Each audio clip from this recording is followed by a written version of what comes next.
Mulai dari aparat keamanan sampai kepala negara berbondong-bondong hadir di Labuan Bajo. Begini alasannya.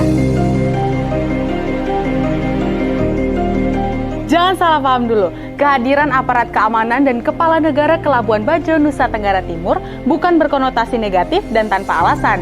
Kehadiran para petinggi maupun tamu negara ini dalam rangka mengamankan dan menghadiri konferensi tingkat tinggi ASEAN tahun 2023.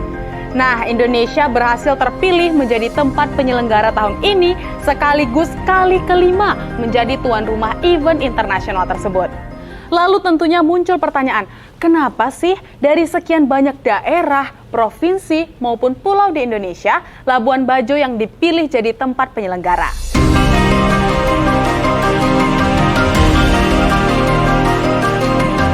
Letak spesifik tuan rumah kali ini berada di Kecamatan Komodo, Kabupaten Manggarai Barat, Nusa Tenggara Timur, di mana di dalamnya terdapat Taman Nasional Komodo yang merupakan situs warisan dunia UNESCO sejak 1991.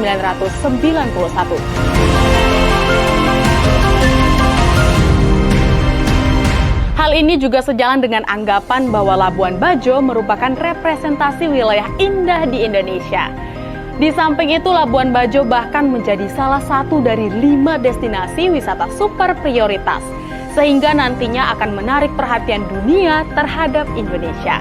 Persiapan dari pemerintah juga bukan kaleng-kaleng nih sob, mulai dari pelayanan penerbangan terbaik untuk tamu negara, penyiagaan 2.627 personil Polri dan 900 personil TNI di lapangan, penyiapan transportasi berupa mobil listrik untuk pergerakan para tamu, pengoptimalan jaringan internet, hingga pemberian penginapan gratis berupa hotel terapung.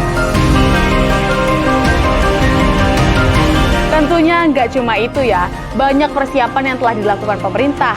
Tujuannya tetap satu, yakni mensukseskan KTT ASEAN ke-42 di Indonesia. ASEAN Matters, Epicentrum of Growth.